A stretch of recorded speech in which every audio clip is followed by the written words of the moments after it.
I'm a gamer, so I like to have goals.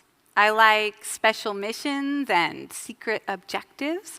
So here's my special mission for this talk. I'm going to try to increase the lifespan of every single person in this room by 7.5 minutes. Literally, you will live 7.5 minutes longer than you would have otherwise just because you watched this talk. Okay, some of you are looking a little bit skeptical. That's okay, because check it out. I have math to prove that it is possible. And it won't make a lot of sense now. I'll explain it all later. Just pay attention to the number at the bottom, plus 7.68245,837 minutes. That will be my gift to you if I'm successful in my mission. Now, you have a secret mission too. Your mission is to figure out how you want to spend your extra 7.5 minutes. And I think you should do something unusual with them, because these are bonus minutes. You weren't going to have them anyway. Now, because I'm a game designer, you might be thinking to yourself, I know what she wants us to do with those minutes. She wants us to spend them playing games. Now, this is a totally reasonable assumption, given that I have made quite a habit of encouraging people to spend more time playing games. For example, in my first TED Talk, I did propose that we should spend 21 billion hours a week as a planet playing video games. Now, 21 billion hours, it's a lot of time. It's so much time, in fact, that the #1 unsolicited comment that I have heard from people all over the world since I gave that talk is this: Jane, games are great and all, but on your deathbed, are you really going to wish you spent more time playing Angry Birds? This idea is so pervasive that games are a waste of time that we will come to regret that I hear it literally everywhere I go. For example, true story, just a few weeks ago, this cab driver, upon finding out that a friend and I were in town for a game developers conference, turned around and said, and I quote, "I hate games, waste of life. Imagine getting to the end of your life and regretting all that time." Now, I want to take this problem seriously. I mean, I want games to be a force for good in the world.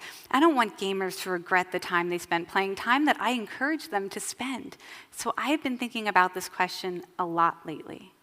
When we're on our deathbeds, will we regret the time we spent playing games? Now, this may surprise you, but it turns out there is actually some scientific research on this question. It's true. Hospice workers, the people who take care of us at the end of our lives, recently issued a report on the most frequently expressed regrets that people say when they are literally on their deathbeds. And that's what I want to share with you today: the top 5 regrets of the dying. Number 1, I wish I hadn't worked so hard. Number 2, I wish I had stayed in touch with my friends. Number 3, I wish I had let myself be happier. Number 4, I wish I'd had the courage to express my true self. And number 5, I wish I'd lived a life true to my dreams instead of what others expected of me. Now, as far as I know, no one ever told one of the hospice workers, I wish I'd spent more time playing video games. But when I hear these top 5 regrets of the dying, I can't help but hear 5 deep human cravings that games actually help us fulfill. For example, I wish I hadn't worked so hard. For many people, this means I wish I'd spent more time with my family, with my kids when they were growing up. Well, we know that playing games together has tremendous family benefits. A recent study from Brigham Young University's School of Family Life reported that parents who spend more time playing video games with their kids have much stronger real-life relationships with them. I wish I'd stay in touch with my friends.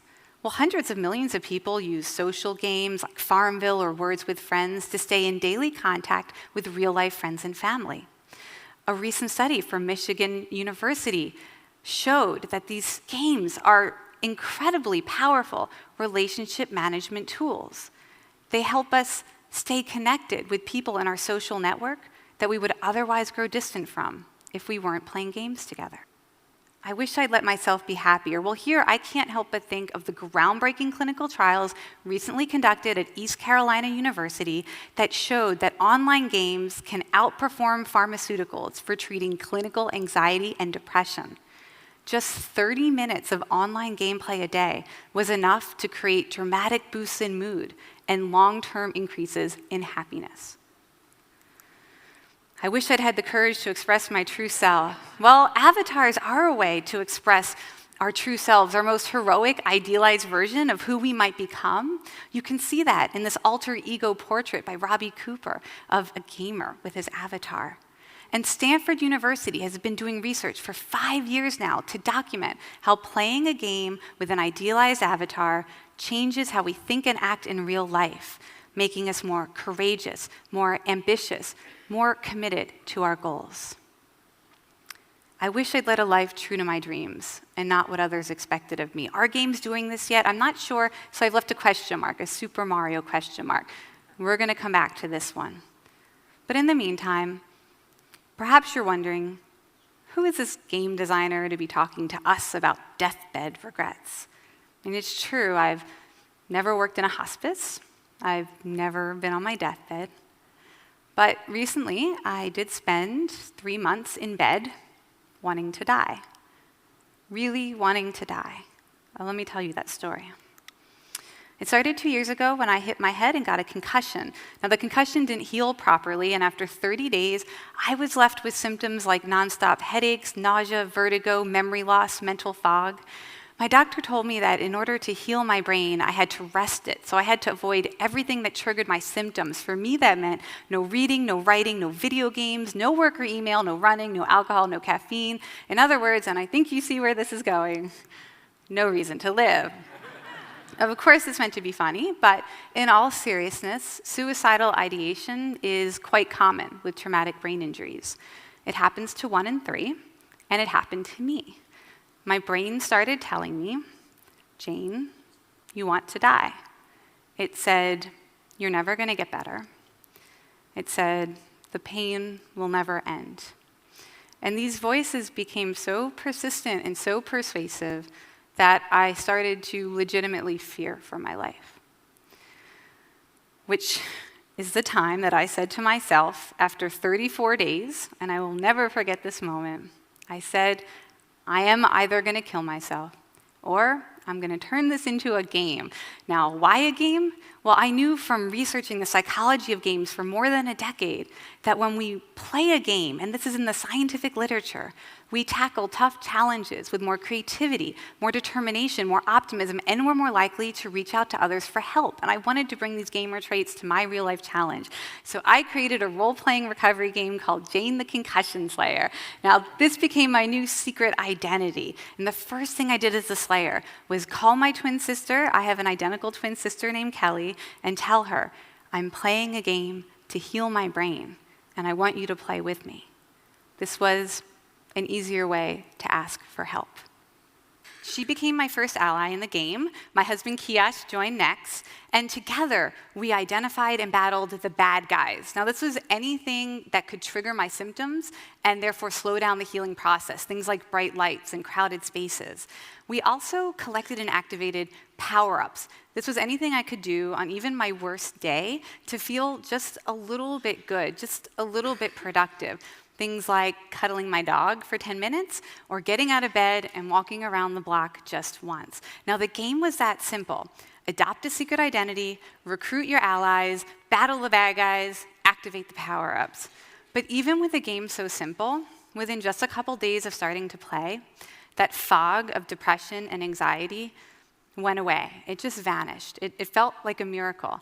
Now, it wasn't a miracle cure for the headaches or the cognitive symptoms. That lasted for more than a year, and it was the hardest year of my life by far. But even when I still had the symptoms, even while I was still in pain, I stopped suffering. Now, what happened next with the game surprised me. I put up some blog posts and videos online explaining how to play, but not everybody has a concussion, obviously. Not everyone wants to be the Slayer, so I renamed the game Super Better. And soon I started hearing from people all over the world who were adopting their own secret identity, recruiting their own allies, and they were getting super better, facing challenges like cancer and chronic pain, depression and Crohn's disease. Even people were playing it for terminal diagnoses like ALS. And I could tell from their messages and their videos that the game was helping them in the same ways that it helped me. They talked about feeling stronger and braver, They talked about feeling better understood by their friends and family. And they even talked about feeling happier, even though they were in pain, even though they were tackling the toughest challenge of their lives.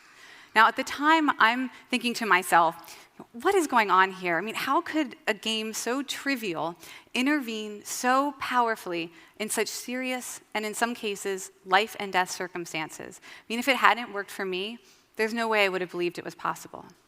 Well, it turns out there's some science here, too. Some people get stronger and happier after a traumatic event. And that's what was happening to us. The game was helping us experience what scientists call post-traumatic growth, which is not something we usually hear about. We usually hear about post-traumatic stress disorder, but scientists now know that a traumatic event doesn't doom us to suffer indefinitely. Instead, we can use it as a springboard to unleash our best qualities and lead happier lives. Here are the top 5 things that people with post-traumatic growth say. My priorities have changed. I'm not afraid to do what makes me happy. I feel closer to my friends and family. I understand myself better. I know who I really am now. I have a new sense of meaning and purpose in my life. I'm better able to focus on my goals and dreams. Now, does this sound familiar? It should, because the top 5 traits of post-traumatic growth are essentially the direct opposite of the top 5 regrets of the dying. Now, this is interesting, right? It seems that somehow a traumatic event can unlock our ability to lead a life with fewer regrets. But how does it work? How do you get from trauma to growth? Or better yet, is there a way to get all the benefits of post-traumatic growth without the trauma, without having to hit your head in the first place? That would be good, right? I wanted to understand the phenomenon better, so I devoured the scientific literature, and here's what I learned. There are 4 kinds of strength or resilience that contribute to post-traumatic growth. And there are scientifically validated activities that you can do every day to build up these 4 kinds of resilience, and you don't need a trauma to do it. Now, I could tell you what these 4 types of strength are, but I'd rather you experience them firsthand. I'd rather we all start building them up together right now. So here's what we're going to do. We're going to play a quick game together. This is where you earn those 7.5 minutes of bonus life that I promised you earlier. All you have to do is successfully complete the first 4 Super Better quests. And I feel like you can do it. I have confidence in you. So, everybody ready? This is your first quest. Here we go. Pick one. Stand up and take 3 steps, or make your hands into fists, raise them over your head as high as you can for 5 seconds. Go. All right, I like the people doing both. You are overachievers. Very good. Well done, everyone. Now, that is worth +1 physical resilience, which means that your body can withstand more stress and heal itself faster. Now, we know from the research that the #1 thing you can do to boost your physical resilience is to not sit still. That's all it takes. Every single second that you are not sitting still, you are actively improving the health of your heart, your lungs, and brains. Everybody ready for your next quest? I want you to snap your fingers exactly 50 times or count backwards from 100 by 7 like this, 193, go. Don't give up. Don't let the people counting down from 100 interfere with your counting to 50.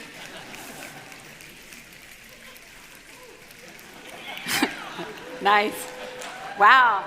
That's the first time I've ever seen that. Bonus physical resilience. Well done, everyone.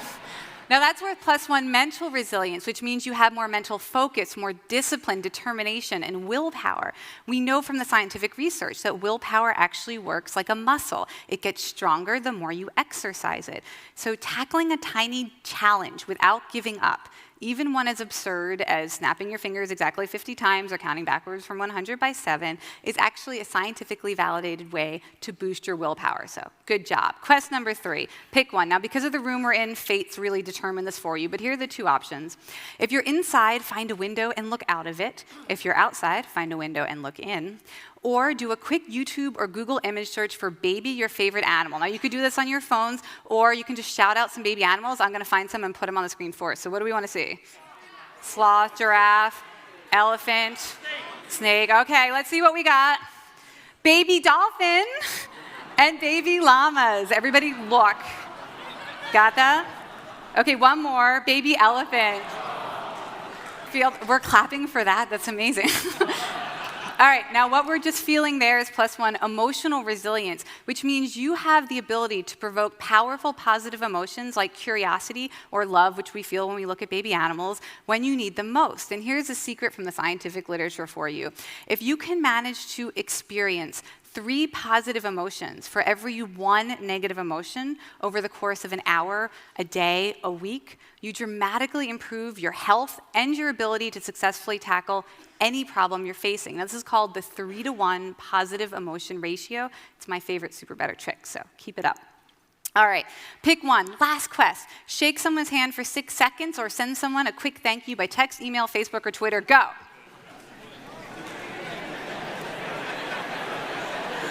Looking good. Looking good. Nice, nice. Keep it up. I love it. All right, everybody, that is +1 social resilience, which means you actually get more strength from your friends, your neighbors, your family, your community.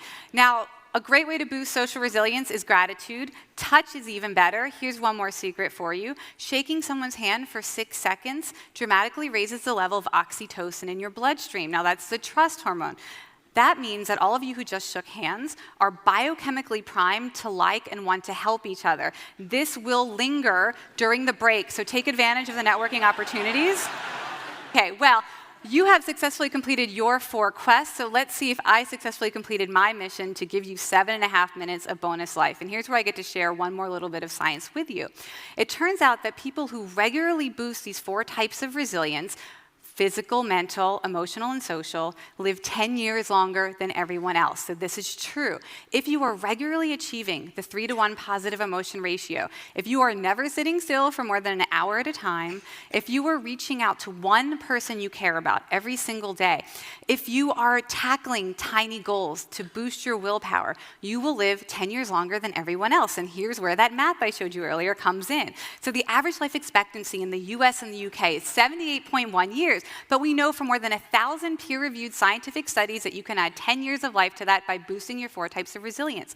So every single year that you are boosting your 4 types of resilience, you're actually earning 0.128 more years of life, or 46 more days of life, or 67,298 more minutes of life, which means every single day you are earning 184 minutes of life, or every single hour that you are boosting your 4 types of resilience, like we just did together, you are earning 7.68245,837 more minutes of life. Congratulations. Those 7.5 minutes are all yours. You totally earned them.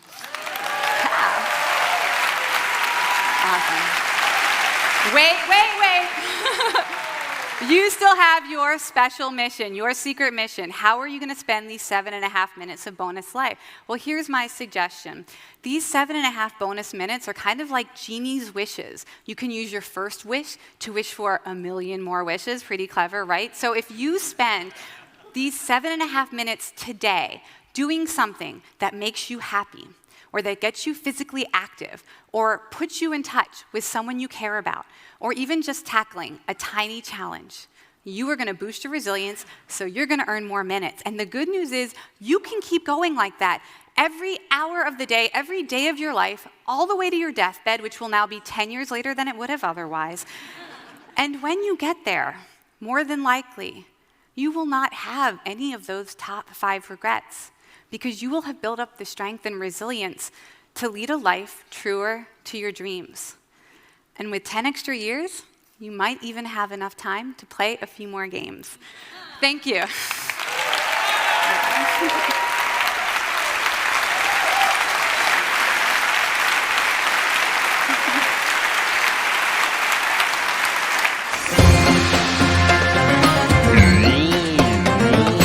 Right.